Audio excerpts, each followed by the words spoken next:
I'm going to switch to my screen now to share a PowerPoint presentation that we've created especially for public safety personnel during the COVID-19. And I just want to walk you through it with regards to how to stay mentally healthy, how to address the stress that this can cause, not only in responders, but family and children. So this PowerPoint presentation, John will make it available, but it also is on our website, which on our very last slide, it will be listed there as well. So you can refer to it and pass it on. So just a couple of things that we're going to cover tonight is I really want to talk a little bit about how to cope with the stress specific to a large scale emergency and specific to the pandemic. As I said, we're going to give some tips for family members and public safety personnel to cope, how to support children and teens, a lot of support for people coming after quarantine, and then just tell you guys a little bit more about the network. And should you guys need more, there are resources available. Now, I'd love to take credit for this presentation. However, I'm a true believer in going to the experts.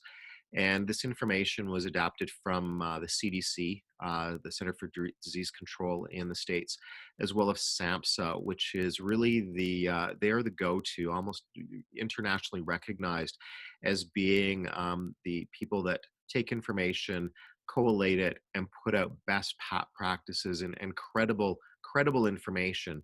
So what you have here is not what I'm telling you to do. It really is specifically what the CDC and SAMHSA are recognizing are best practices.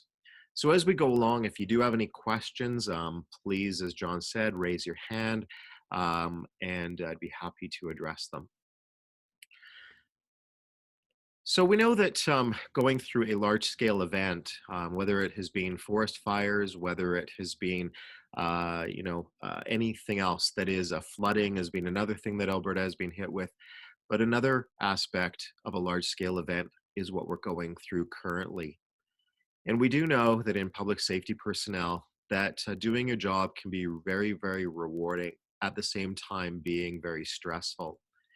And we know that there are unique aspects of stress that are coming with this pandemic, and everything from the fact that normally our first responders run out to somebody else's bad day. They run out to respond to people whose lives are at risk. And very rarely does the threat actually include the public safety personnel, recognizing that in the role that you guys do in your community, that it's not just the community that's at risk, it is also you as a member of that community, as well as your family members. And that is putting a unique stress on this incident. Another unique stress really is the duration. We really don't know how long this is going to last. And for a lot of people, we're hearing that just, for people that are used to doing something, the sitting and waiting is also creating a lot of stress. So these are some strategies that are specific to what we're all going through, but specific to public safety personnel, the people that put on those uniforms that you guys have on, that are going to run out to me as a civilian, our worst day and our worst time. So one of the things we want to recognize is that it's important that we identify that what we're going through is abnormal. We go back, I was talking to my parents who are in their 80s, and my mom said, in her years, she lived through the polio epidemic. And she said, I never thought I was going to go through this again in my life. I had a great grandmother that died at 101 years old who went through the Spanish flu. And I think that we look back at sort of the history thinking that those were one-offs or that they were pretty rare. And here we are in what is an abnormal situation for us in our towns, our province, our countries, and internationally. So don't lose sight of the fact that what we're going through is an abnormal event, and that your reactions to stress are normal, and that there are things that you can do that will actually help you cope through this and be prepared to be there for responding to those in need, whether it be your family, your community, or the greater community. We do know that stress affects people in 5 areas, and they're written on the slide there. The physical. So if you're able to just do a bit of a self-survey of how does your body tell you that you're going through stress? I know that I wake up with sort of that muscle ache between the shoulder blades, and I blame my mattress, and then I realize and that no, it's really just stress. There's the emotional. So again, how do you cope with stress that comes out as emotion? For some people, it might be irritability, shorter fuse. For some people, it's just maybe quicker to those emotions, whether they be quicker to tears because of the stress, quicker to anger, maybe guilt, shame. Anything goes in the times of stress. The third thing that stress changes is how we perceive things, how we think of things. When stress is high, we tend to focus more on the negative, despite the fact that there may be some positive things around. So just noticing, how does your thinking change when you're stressed?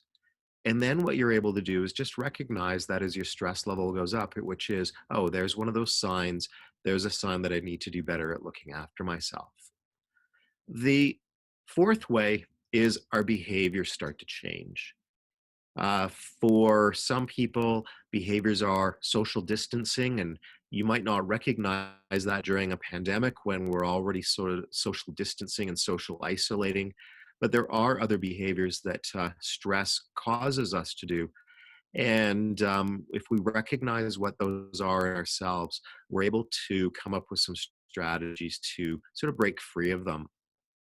For public safety personnel, I know that you live by those pagers, you live by those apps, you live to respond, but we're really running a marathon here, not a sprint. And I think that you guys are used to sprinting. You get called, you go to a call, you come back, you reset, and you get ready for another call. But in a large scale event where this could go on for weeks or months, it really is like running a marathon where you've got to pace yourself and balance not only what you're doing to look after yourself, what you're doing to be prepared as a first responder, but also recovering from that time by spending time with family, being around or doing things that are healthy for you. One of the best ways to do this is before the stress takes over, create a list of some of those signs and symptoms that you're aware of that are indicators that your stress level is going up. And then create another list that really reminds you what to do. So we've listed a few here on the slide. Be active. We do know that your body in motion for about 20 minutes once a day can burn off that stress hormone called cortisol, and it can be enough just to sort of take that edge off of the stress. Some research says that if you do it consistently, just 20 minutes of your body in motion daily, it can reduce the effects of stress by up to 80%. We know that in these times with inability to maybe go out or socialize, put down some of your hobbies. We put down reading a book, but some people reminded me of all sorts of things that they maybe just haven't had time to do in the last couple of years because of the hectic pace that this world has been going at. But maybe bring out those hobbies, bring out those things. And as much as we are being uh, taking separation or being distanced from our family members, find unique ways to stay connected. Uh, Zoom meetings like we're doing right now are really, really helpful to stay connected. I went shopping for my parents the other day, and they're in their 80s and have some health conditions. So I dropped off their food on their front porch, and then I talked to them on the cell phone as they looked at me through their front room window. And just staying connected and just staying connected as safely as possible is really helpful. We're social creatures, and that helps us stay healthy. At this time, I think one of the biggest things that we know to do is take a break from the media coverage, stay away from social media. We hear all sorts of information, some of it accurate, most of it inaccurate, and our brain does a real disservice to us is that when we watch those repetitive news cycles over and over again, our brain takes the repetitive nature of each of the story. Each time our brain hears it, it thinks of it as a new event. So we actually, by watching the repetitive nature of news over and over, despite the fact that it's the same story, our brain has a cumulative effect of believing that in fact the danger is more than perhaps it actually is. There was a really good research study done in kids that watched media of 9/11, and they believed that thousands of planes had flown into the Twin Towers when in fact it was only two. And it was directly attributed to the repetitive cycle of the news and social media. And we know that adults are really susceptible to that as well. You may intellectually know that, hey, I'm watching the same show 10 times, but your brain accumulates that information as if it's 10 unique bits of information that accumulates. The most important thing is when you're noticing that you're overwhelmed, ask for help, reach out for help. It's not a weakness. It's a real strength to be able to reach out to those supports that are nearby, either virtually by telephone or sitting next to you 6 feet away, and letting them know that you're overwhelmed because they can often remind you what you need to do to cope. So how do you prepare for the long haul? You're all sitting there in your uniforms. I know you got your apps on and ready to get called out at a moment's notice. So part of what you're doing tonight is normally probably training on equipment, probably training to keep your skills up. And I want you to think about it the same way. Train for the long haul. This is a marathon. Plan on being a marathon runner right now and know what your job is, know the exercises and simulations that you need to go through. Maybe it's even practicing some of the safety, the PPE procedures that you might have to use. Be comfortable with it. Be stocked, be ready, but don't be overly ready. Be prepared rather than being on is really important. Have some sort of to-go kit. You may not be able, if there is maybe exposure and quarantine required, have things in place so that should you need to shelter somewhere, that it is easy for you to get what you need, whether it be prescription medication, whether it be change of clothing. Just be prepared that in the nature of your work that you do, you could get called out. There may be a prolonged incident and or exposure that might prevent you from actually being able to immediately come back home. So be prepared for that. And then, as always, review the incident command systems. Know what, it's a good time for review. And the more the more planning you have and prepared you are, the clearer your thinking will be, and it will increase your resiliency and decrease your risk of harm. Keep active, keep healthy, ground yourself, and be disaster ready. But that doesn't mean disaster on, doesn't mean ready to sprint. It just means have the things ready so that you can grab them, so that you're not having to get things together in the middle of a larger scale event. It's really key if each one of you were able to take 5 minutes after this presentation and write down what your personal signs of stress are and what your major stresses are right now, maybe who it is you worry about, or I mean, for a lot of people, it might be financial. There's all sorts of different worries out there, but make a list of your signs of stress. Make a list of the things that are sort of on the top three or four of that list.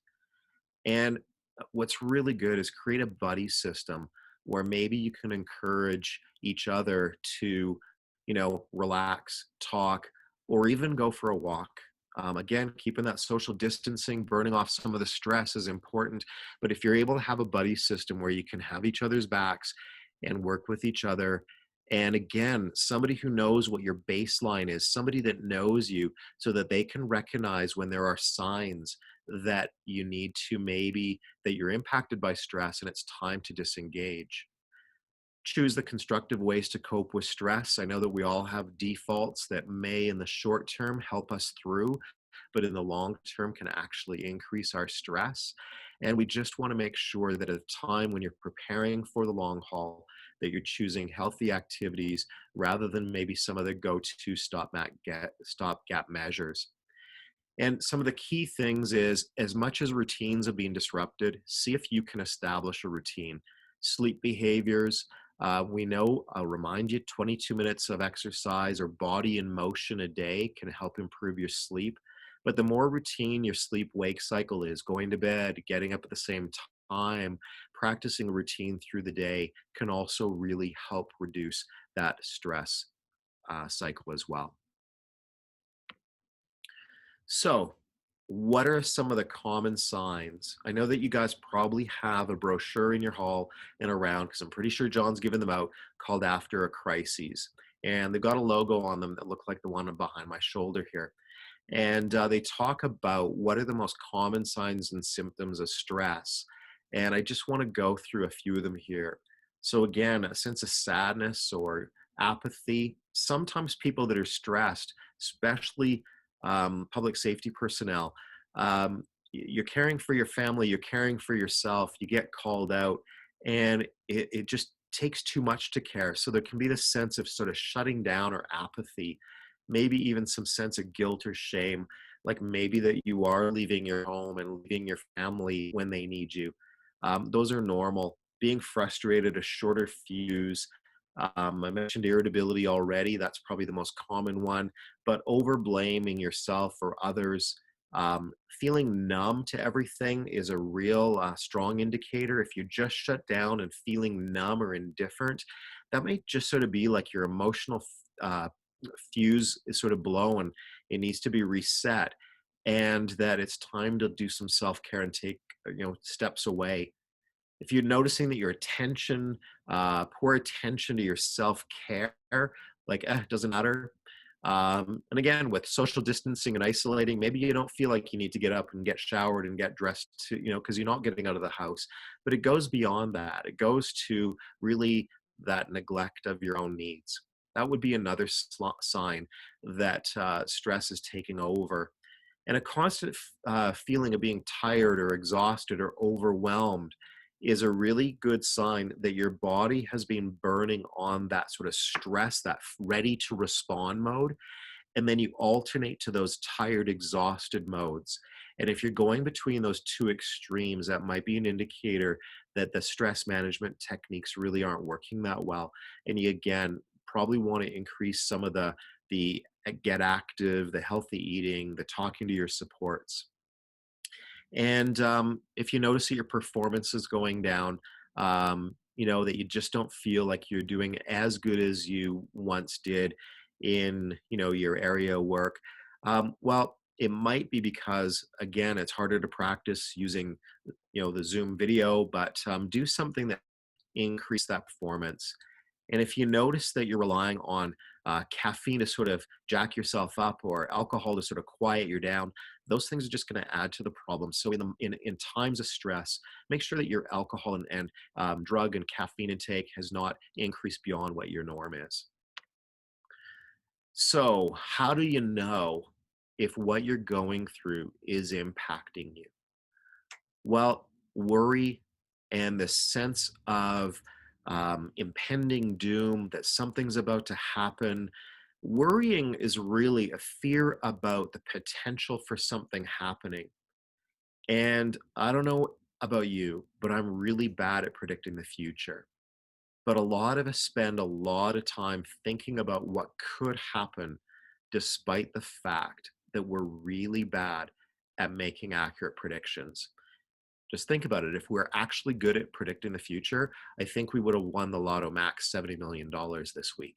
So if you can't predict for good causes to happen, like winning the lotto, what says that you are actually any more accurate in predicting the bad things happening? But some of the signs that you're being impacted is this sort of predominant fear or worry about the future. The other thing is a startle, feeling on guard. So somebody shuts the cupboard door and it's like a gun going off in your house. That's just a sign that you're revved up. Then, if you notice that you just can't sort of calm down, that your blood pressure seems up, your respiration seems up, your breathing seems to, be pressured, those are signs that you might be going through some stressful situations. And again, just going for a walk, just burning some of the stress off can be really important. If you're having nightmares, recurrent thoughts about either the stress, some recurring stress in your life, or COVID-19, that's probably a sign that you're being impacted and stress levels are high.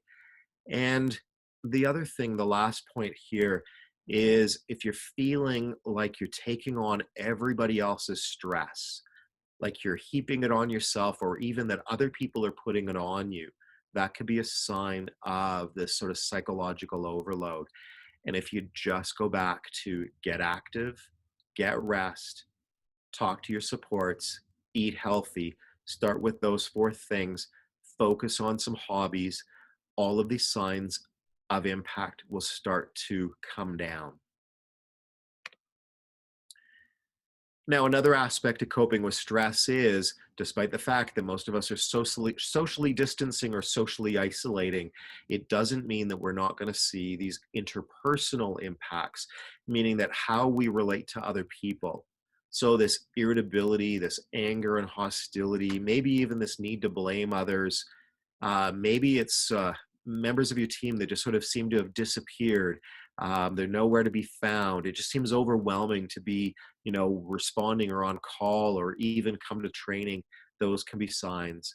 If there's conflicts, withdraw, and isolation that goes beyond what we've been mandated to do, that's how people who are stressed, who are showing impact, these are some of the most common indicators that those people are struggling. So, for people that work in public safety, I think it's really important that you understand how to care for yourself in unique ways that work for you. Over and over again, I hear that people that are paid on call, even full time, number one, they will take overtime, they will take extra shifts, they will never turn their I am responding or 911 app off. They will always be ready to go. And what happens is that your body and brain never get rid of that stress response. You're always in go mode. So what we encourage people to do is take time to shut off the potential to be called out. Say no to overtime within limits. Set those healthy limits for yourself so that you can look after yourself. Work in teams, you guys work together, you train together, you are really the best indicators and barometers of each other, that when you notice changes, you can address them. But work together, come together in these, using Zoom or whatever, and limit the amount of time working alone. I've asked you guys all to maybe make a couple of notes as to what some of the signs and symptoms of stress are, how they show up in your life, and some things that you could do about them to get through. But as you're going through difficult times, one of the best ways to do it, and I know it sounds horrible and corny, and people just sort of, this is where you stop listening, is write down a few of your thoughts. Write down some of the ways that you're impacted by what's going on around you. And if you can, even write some of the things that you're going to commit to doing to get through. And journaling isn't like keeping a diary. It's not writing a paragraph. Write 3 or 4 words in a couple of columns. So what am I thinking? How am I impacted? And what am I going to do about it?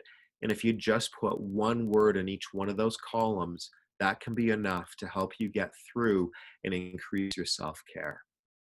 Talking to people, again, there's this old suck it up attitude that we're breaking down and seeing that it's literally making people sick and killing each other. Killing people by keeping people to themselves. It's causing stress.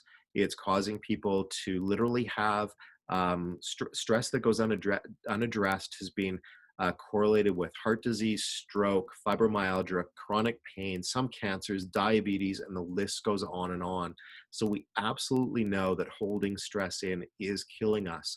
So talk to people, find your supports, share with them, not necessarily what you're going through, but maybe some of the impact that it's having on you. Another way that you can really help your system reset is using some of the breathing techniques, deep breathing, relaxation techniques. And if anybody's looking for a really good free website to go and learn how to do the breathing, look up a website called Headspace. They give you 10 lessons, 10 minutes a day that you can use over and over again that teach you how to use breathing as a self-care technique. There's all sorts of other apps that you can go onto that are created for first responders that talk about box breathing, and there's all different information on there. And if you just Google, breathing for self-care or breathing for relaxing, there's just thousands and thousands of free apps out there. Use one, try it. Go back to the healthy diet. If you put garbage in, you're going to feel like garbage. At times of stress, you want to really put, you know, you really want to put nutrients in your body that can convert into energy, and you want to make sure that you get adequate sleep. Again, with disrupted lifestyle right now, I'm sort of tempted to binge watch Netflix till 3 or 4 o'clock in the morning and disrupt my sleep, and that's probably not a good thing to do. I got to be able to limit and set my TV to go off at a certain time so that I can get that sleep, so that I can follow through on my routine. And getting a little bit of exercise is important. Know when to say no. We're always in a helping profession, in a first responder profession. We often put other people's needs beyond ours, or ahead of ours.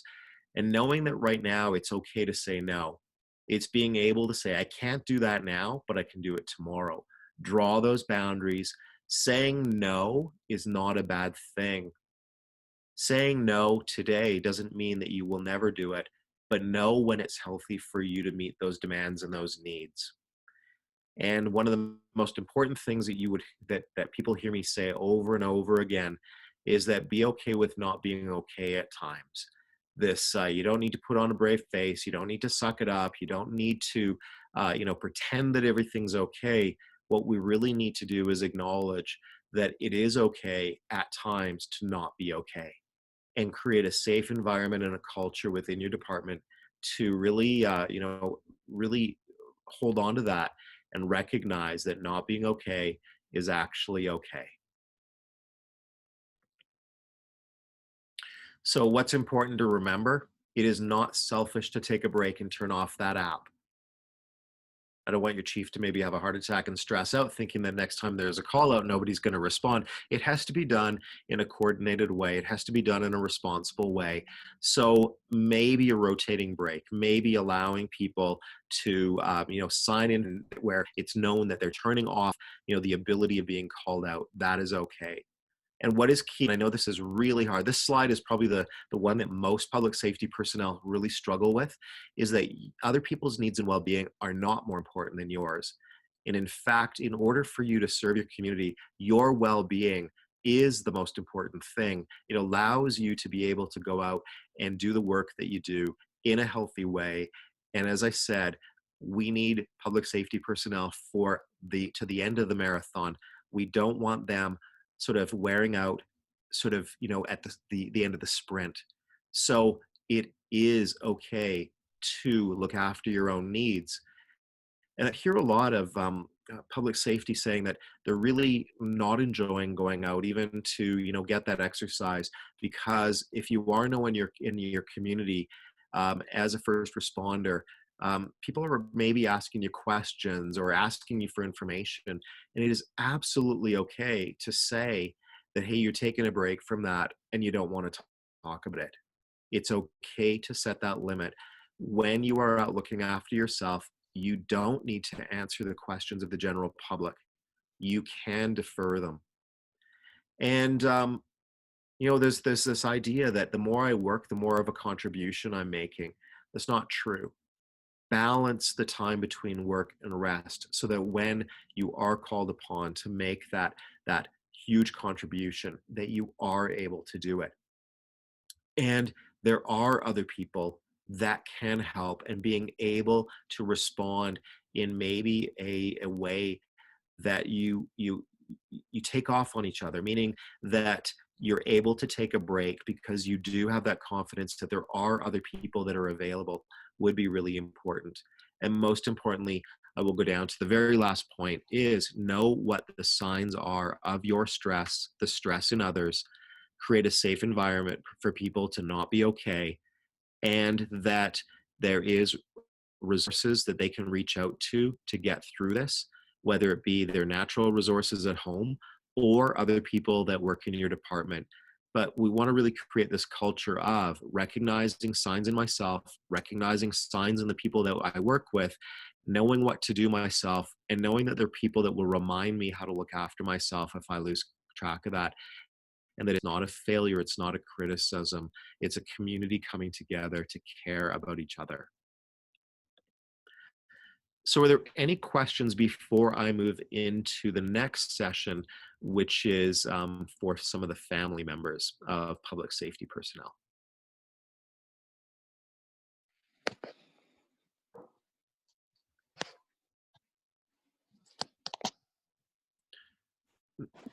Not getting any audio there.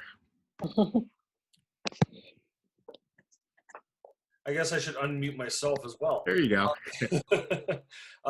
So if anyone has a question for Jeff right now on what he's talked about so far, by all means, please bring it forward. I've made a list of notes as well, just while you've been talking here, Jeff, which I'll review with my members. As always, I'm learning something after listening to you and how we can tweak what we do in our processes for the better. So thank you for that. Anybody have any questions for Jeff before we move on? I appreciate. Oh. Go ahead, Abby. I appreciate being told the permission to turn off, because as you know, I'm having trouble turning off. Absolutely. And, That'd be good to hear your voice. I love your voice too. you see yeah, getting her 22 minutes of exercise right now, because she seems to be walking around her bedroom quite a bit, so that's good. I think that you bring up a good thing, and I think that it's being able to set the culture where it's almost expected to take some time away and rotate that through your department and create it as a norm. We're seeing more and more departments establishing that and seeing the benefit of it and doing it in a coordinated way. So yeah, I encourage it being done in a responsible way. I agree completely, and I think that that's definitely something that myself and the officer corps will sit down and talk about, and I feel it's something important to implement. And my deputy chief has already obviously been all over that, so I don't argue with her too much either. So I also really liked. Right. Sorry, go ahead, Jeff. No, I was just commenting that it's great, especially when you have a lot of different levels within the organization, especially leadership encouraging it, but the members doing it. It comes top up and bottom up, both ways, and meet in the middle with establishing these new protocols that allow people and give people permission to set their limits. One of the greatest things that my people have taught me is that I can let go and that they know what they're doing. The hardest lesson I've had to learn, and they've had to teach it to me many, many times, and I still have to work on that a little bit, but I am learning. One of the things I did like, though, I know that as per our own protocols, guys, we did discuss about having towels and things to clean ourselves, provided there is a decontamination after a COVID-19 related response. I really like the point, Jeff, about having a to-go kit made, where we have it readily available in case we are sequestered and we are not allowed to go back home. I would, before I forget, I'd like to encourage all the members to get a go bag and keep it in your locker at work or at the fire hall if you feel that you want to do that. The list of signs of stresses are fantastic. I think just looking at your list there's a bunch I know I can vouch for. Creating a buddy system. I think we've got a very good culture where everyone in our department can talk to each other, but if there's someone you feel like that you can reach out to more so, whether it might be myself, another officer, or even somebody who's not in this department, just someone who you can be held accountable to and who can hold themselves accountable to you. I think that's a great point. Those deep breathing exercises, I can vouch for Headspace myself. I've used it personally. I think it's absolutely fantastic. And like I said, we will definitely be discussing implementing a sign-off day or evening or something of that effect, where you have permission to turn your radio off, and that goes for me too. So, does anybody else have anything to add? Well, I think right. I learned a little bit about stress. Excellent. I had a problem last summer with my eye. I had a separated retina and I only have one eye. And I've had I think it's been stressful. Mm. Mhm. And I do go for my walks, and that does help.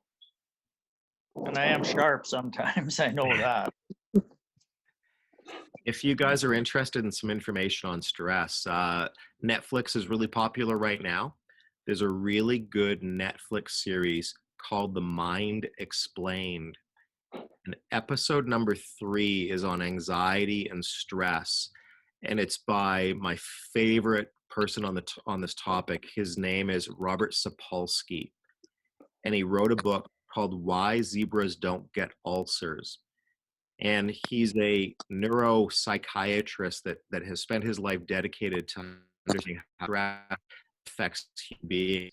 The thing about him, unlike other academics, is he actually speaks English. And he actually puts it into terms that I can understand.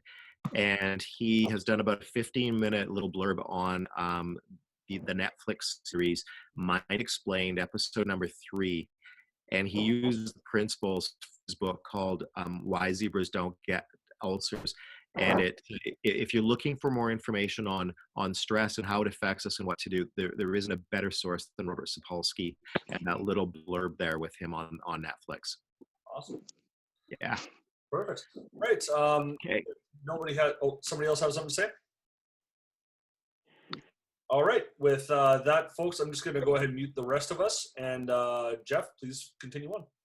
So we know that our public safety personnel, first responders, they come and go from their family, and their families are often impacted by the stress and by the nature of the work. And so the next couple of slides really speak specifically to that. So one of the things that we encourage family members to do who are supporting public safety personnel, first of all, is really encourage those positive behaviors. You may not want to come home and tell your loved ones, what you've been up to or what you've been exposed to, but they certainly can tell when stress is impacting you when you arrive home. And so they are part of the solution. There is nobody that knows you better and knows when you're affected and can literally, at the 100 feet away, be able to tell what you're coming home with regards to stress. And we encourage families to support public safety personnel by encouraging the adequate rest, by exercise, even if it's just, saying, let's go for a walk around the block, keeping that 6 feet, between you. And being able to encourage that spending time with the family, with friends, and turning off those radios and the apps. And again, if it becomes the norm in your department to schedule those times, that maybe it's also communicated to the family members that, hey, your family member is not on for this Sunday or this evening or whatever. They're yours to have time with would be really important. I think that we create these communities that if you have a healthy family, it's easier to stay healthy. If you have family members encouraging you and recognizing how important you are to their well-being, that staying healthy and taking care of yourself becomes far easier. And during these times of big scale events, this isn't sort of a get out of chores free card. I don't want people to read it that way, but we do know that when there are large scale events where there's a huge draw on or the potential for draw on resources, that it might be really important to have the families, spouses, and that come up with some sort of backup plan for the disrupted routines, everything from paying the bills to getting groceries to whatever the normal expectations are, that should you be called out and should you have a long duration, that you're not also having to worry about who's taken over and who's doing things for you, that you have a plan in place to either catch up or keep up or have somebody step in to do those chores and those tasks. Might even be driving the kids to, well, there is no school, but maybe it's who's doing the home teaching today for the kids or those sorts of things. And we really encourage families, and this is an important message, that don't ask the first responder what happened. Number one, that can reinstill the experience, the stressful experience, by having them retell it. But the other thing is, most of the times, public safety, you guys don't want to take home the stories to your family. So when they ask you what's wrong or what happened, you guys tend to shut down, guys and girls, by the way, guys and gals, you tend to shut down. So we really want to train family members to ask the question about how what you were exposed to is impacting you, rather than sharing the experience with them. So shifting the conversation from impact is really to impact is really important, and getting away from the war stories and or the asking about what they saw or what they experienced is important. And that's something that you guys as first responders can teach your family to do. When I come home, don't ask me about the call, but maybe ask me how I'm impacted. That would be a far better conversation. So we also need to talk to families about, when do we want our public safety personnel and first responders to reach out for additional supports? When does it go beyond what you guys can cope with alone and what might actually need more attention? So I'll go back to something that I started with. It's an abnormal time right now, and stress is a normal reaction. But there are some signs and symptoms that go beyond what is actually manageable on one's own or with support, and probably need more professional attention. So if there is a sense of being disoriented at time, place, those sorts of things, a sense of lost time, sitting there and suddenly hours go by and you don't know where they went, or just sort of this loss of what you've been through. If there's prolonged or intense periods of sadness, and again, this isn't just being sad, this is intense sadness, that goes on for a long period of time. We're talking days. If there are thoughts of wanting to harm yourself or others, that life isn't worth living, or that there is some sort of indication of risk to hurt others, that is, again, that's an abnormal reaction, that requires attention. It is not uncommon that we hear about it, but what we would say is there are supports in place to help people understand those and work through it. And this unrelenting stress, while we talked in the first couple of slides about sort of this the slide says unrelenting anxiety. The previous slides, as we started off on, were unrelenting stress. And that's very, very different. That's the feeling of being constantly keyed up, ready to go. Where unrelenting anxiety is being afraid of things in the immediate or the future, which is very different. So this unrelenting, this waiting for the other shoe to drop, this waiting for bad things to happen. If it lasts more than a couple of days or even into a week, that needs some professional attention. If people are hearing things, seeing things that they're just really disconnected from reality, that requires immediate medical attention, as well as that inability to care for themselves. And again, that's not just sort of, not having a shower one day. It goes well beyond that ability to actually care for oneself. That requires medical attention. And if we start to see that people are using, substances, drugs, maybe even, internet shopping, gambling, prescription medication, if they're using those in order to numb themselves, that's a sign that the person is really beyond that sense of being overwhelmed and more of a medical or psychological crisis. And impulsivity, if people are uncharacteristically impulsive, if they're taking risks, if they're doing things that are just way out of character, then these are the signs that people need to seek help and be connected. And that if we address these early, it usually is quite a straightforward and a quick resolve to them. But left without proper attention for weeks or months, the course and recovery becomes a lot harder. So earlier intervention, the better the outcomes. Nobody is going to criticize you. Nobody's going to think less of you. That these are ways that our body can respond to being overwhelmed that are indications that more is needed, not an indication of personal weakness. I think I want to maybe switch to a positive note after that slide and say that, going through stress and going through trauma, what we're really being able to understand now is that there are some actually positive aspects, as difficult as and as painful as the events are, that actually most of us will see some positive growth or positive changes. And there's a phenomenon called post-traumatic growth now. And when we go through adversity, when we go through difficult times, and we learn to be better because of it, or we learn to do better, or we learn something about ourselves that improves us for the future, we call that post-traumatic growth. And I want you to just maybe take a personal inventory of sort of how life has changed for you in the last couple of weeks with the social isolation or the social withdrawal. And I'm just wondering if each one of you can think of one positive aspect that this time away from that normal hustle and bustle or routine has been positive for you.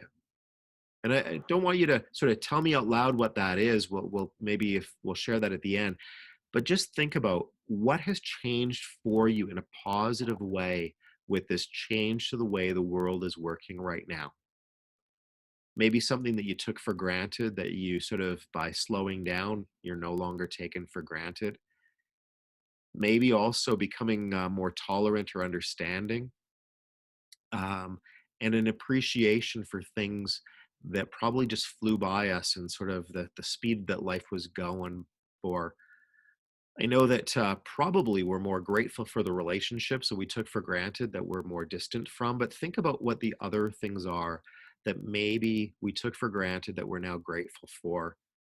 And if we sort of be able to focus on that and shift our perspective from what we've lost to what we've gained, well, if you're able to do that, then that's a strong indicator that you're experiencing this thing called post traumatic growth.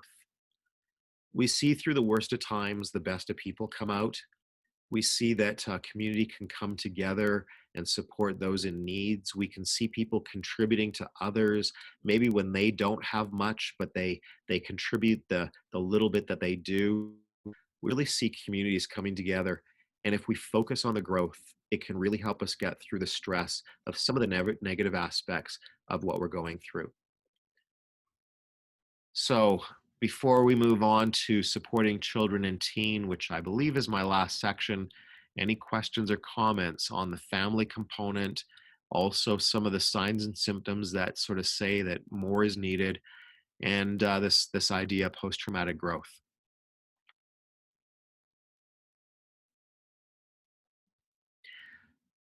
Okay, then we'll keep going. So I want to talk a little bit about sort of the unique aspect of how children and teens perceive the world, especially during stressful times, and some that might be unique for public safety personnel. They see you guys in your uniforms, they see you responding to a call out, and they might be used to the normal call outs that you've gone to, whether it be medical assists or fires, but at a time when they're also susceptible to news and conversations and overhearing things, the disruption to schools and all those different things, children and teens might be a little bit more susceptible.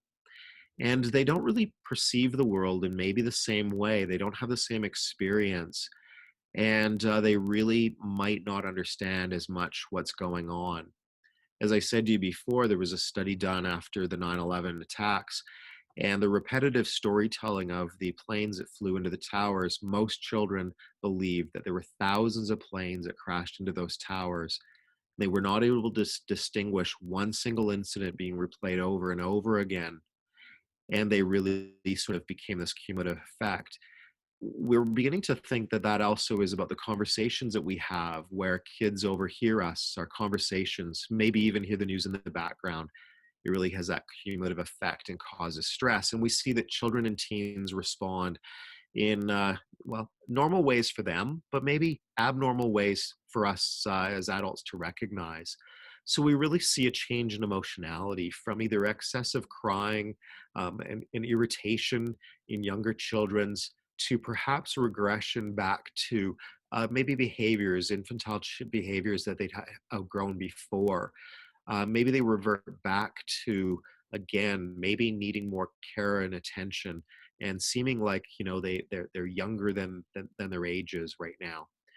That this excessive worrying about you, about the world, about their friends, about what's important to them, and the sadness of disconnection or the changes that they've been exposed to. And we see a really unhealthy eating and unhealthy sleeping habits.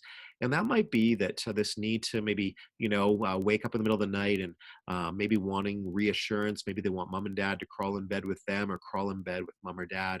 So we see some disruptions, and it really is that we see that the children and teens are having a hard time comforting themselves, soothing themselves, and they might need a lot more reassurance and sense of safety, maybe more cleanliness, maybe more reassurance.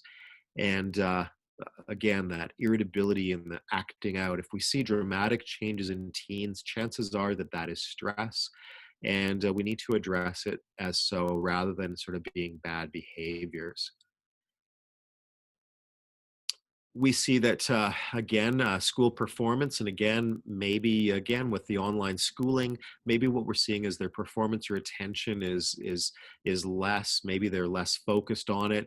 Maybe you might attribute it to, well, they're just, the world has changed and they think it's fun time. Or maybe what it is their mind is so preoccupied that it's really hard to focus on things that don't seemingly matter right now, which is school, when mom and dad or friends or family could get this virus, and or they could, or the teen or child could get the virus. So we see difficulty with attention, concentration, and again, maybe avoiding some of the things that they did that sort of they enjoyed in the past. Might be hard to tell now. So if kids were active and they were involved in sort of social sports and those sorts of things, well, those are being disrupted. But maybe it's other activities that were more sort of solo activities that they've just sort of dropped as well. And with kids, what we tend to see is stress can come out in a lot of unexplained body aches, headaches, physical complaints that just sort of don't make sense. They can explain emotions by how it feels in their body. So looking at those sorts of things, upset stomach aches, and then impulsivity that normally wasn't there, taking risks or acting in ways that really shows a level of impulsivity is sort of characteristics of how children might be coping. And so, what can we do? Well, talk to your child at an age appropriate level about what's going on in the world around them. Share information in a way that is, again, age sensitive and age appropriate so that they understand what they're going through. And if people are looking for some resources, on our website is something that is put out by the World Health Organization on talking to kids about COVID-19. And the website is abcism.ca. And look up CDC, the Center for Disease Control. Look up the World Health Organization. They all have information on how to talk to kids and information that you can give kids.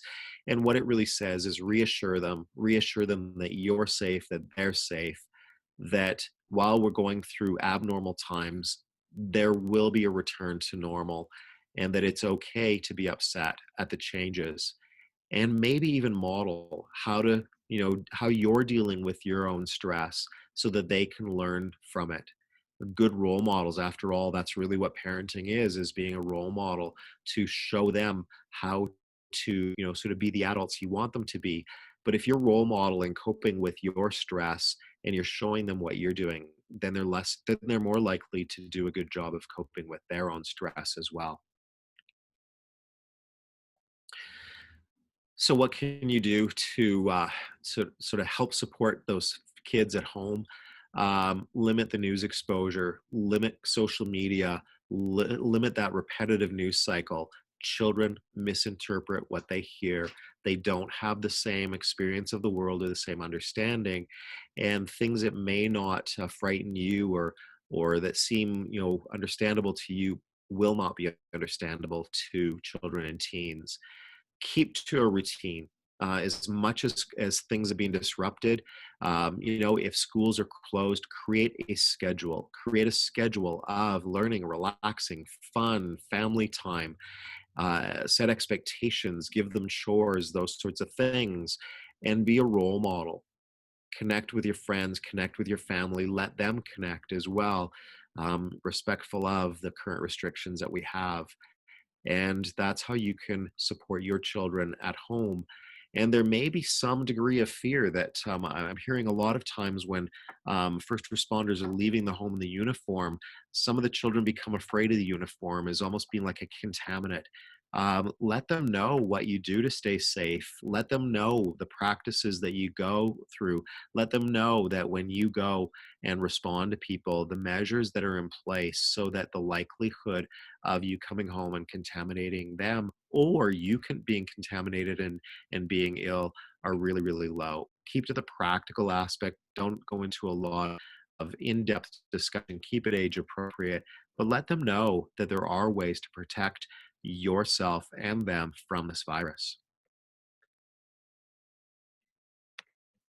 And finally, after the quarantine, if families are quarantined, and whether it be the 14 days or longer, recognizing that it can be a stressful time to be quarantined, but it can also be a stressful time when that quarantine is lifted. And there may be mixed emotions.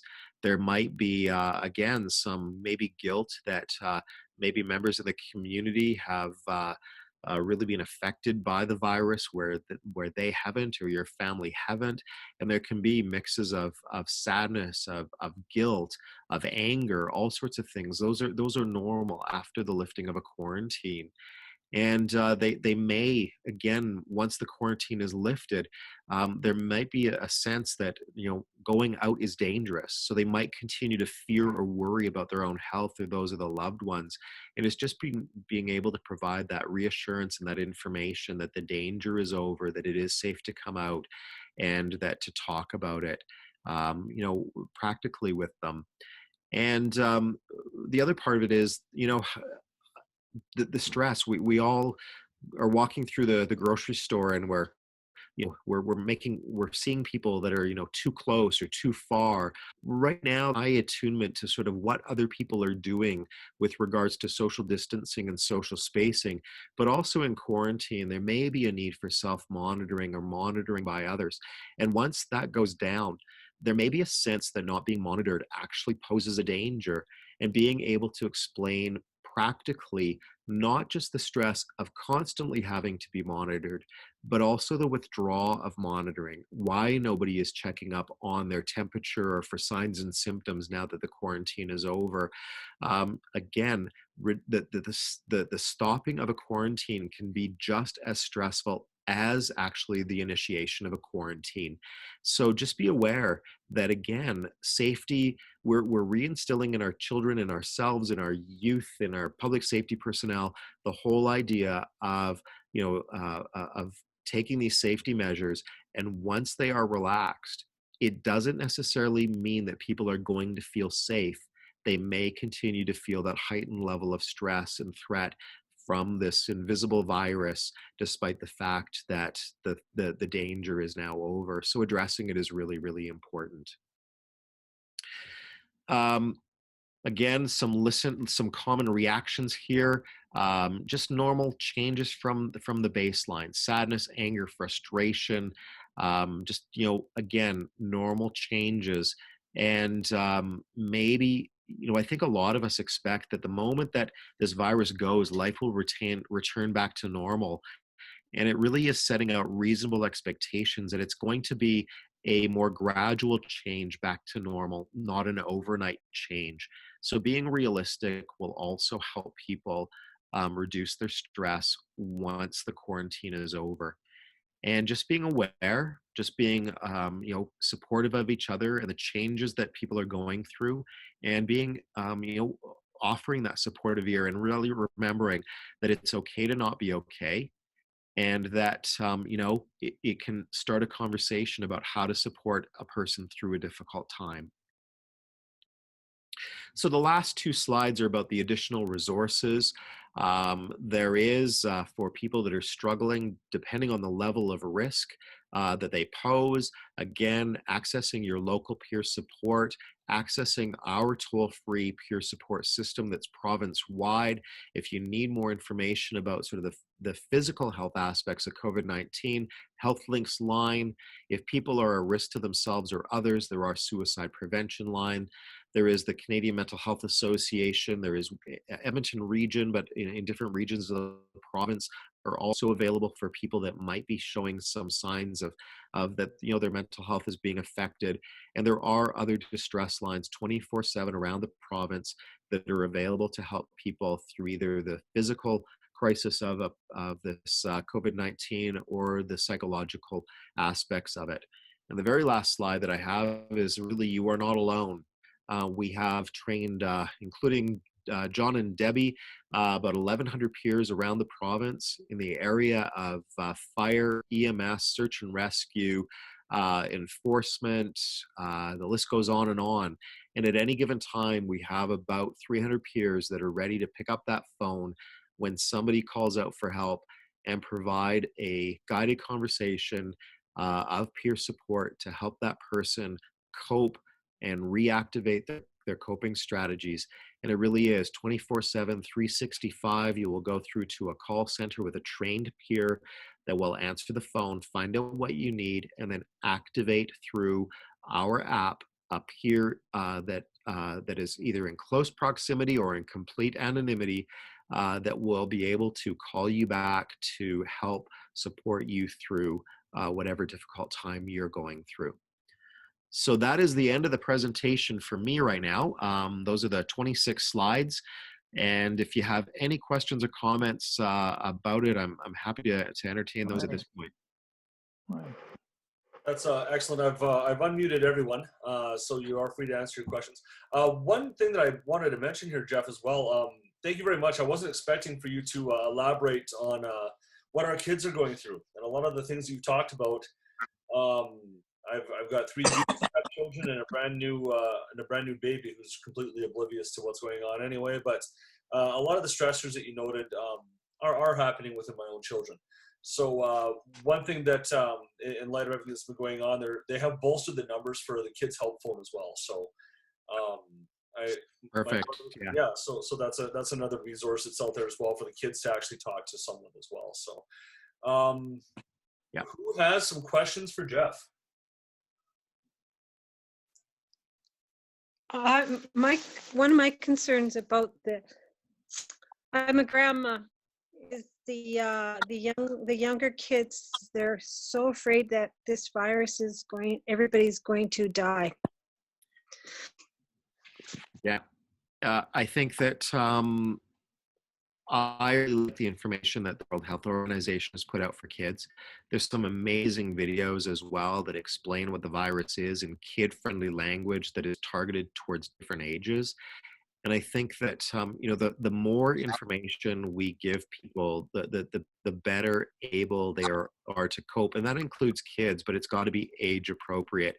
If you sit down your grandbaby and have them watch CNN, oh my God, they're going to be stressed out. But if you sit them down and you've vetted a video done by the World Health Organization or the CDC for that age appropriate category, I think that it will really help.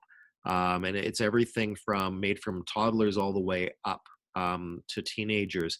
There are resources, and I would really, really encourage you to let those videos speak to the virus, and then whatever questions come out of it, just answer in a practical, straightforward way. But it's a real issue, yeah. There's a lot of material that Jeff has given us tonight, and I've been taking notes while he's been talking. we do have a lot of members that did want to be here tonight who are very excited. I've been actually talking to them while you've been speaking, Jeff. They're very excited to see this video on YouTube as well. This will be distributed out with everyone's permission freely. So I appreciate that. I let everyone kind of know that beforehand as well. But I will be doing a summary email to Debbie. I'll go into I'll go on these websites and I'm going to find some links and I'll send that out to us just to kind of make it a bit more of a resource for us as well on our end, to go along with the link on YouTube to this. One of the best websites to go to that'll be coming up is they've got a panel of experts that are creating information specific to public safety personnel. It's going to be coming up on the CIPSRT website, the Canadian Institute of Public Safety Research and Treatment out of the University of Regina. So CIPSRT, CIPSRT. If you just Google that, the headline banner is COVID-19 resources coming soon. We are, like I said, there's a pan-Canadian panel of experts that are putting things together as fast as we can to load them up there. And they should be starting to roll out in the next couple of days here. So that for a Canadian go-to, that's where I would go. But also the CDC and the WHO, World Health Organization. Key. I love some of the stuff. The BBC. If you go onto the British BBC website, they really seem to be targeting kids. You know, if you can get through the accent, they've got some really good resources on the BBC and the National Health Organization in the UK as well. So there's tons of resources. They just go to credible websites because there's also a lot of really bad information out there too. Awesome. All right. Does anyone else have any questions? Awesome. All right, guys. So thanks again, Jeff, very much for taking the time to do this, especially on such short notice. This is outstanding. We you know, not just our department, but the fire service as a whole greatly appreciates all the efforts that you put into this. Please take in mind everything that Jeff talked about, guys. One thing that I really want us to take home from this is to remember that this is a marathon, not a sprint. Okay. We're going to be dealing with this for quite a while. And so far, you guys, you know, you continue to inspire me and amaze me with the diligence and the dedication to our craft and our profession, and with your readiness and everything like that. So I can't say enough about you guys, but please do take care of yourselves. Take care of your families, take care of yourselves, because I need you. So please, you know, stay healthy, guys. And if you have any questions further to this, you want to reach out to myself or Debbie, who are trained in this, or if you want to talk to someone else, we can definitely put you in touch with someone if you feel more comfortable that way. So thank you very much once again, Jeff. This is outstanding. Pleasure. Anything that you guys need, any more information, please reach out. If you go to that abcism.ca website, there's a contact that comes directly to Malcolm and myself. We are 24/7. Yes, we do schedule days off, by the way, so that Malcolm and I cover for each other, so that, you know, at the time of need, when you need information, we are here to get it out to you as quickly as we can. Awesome. Well, thank you very much, guys. Take care. I'll give everyone one more opportunity to ask a question. If we're not, we're good. Thank you for your time. Excellent. Thank you, Jeff. Thank you, Jeff. I appreciate you so much. You're welcome. Take care. Stay safe. All right. Take care. Bye now.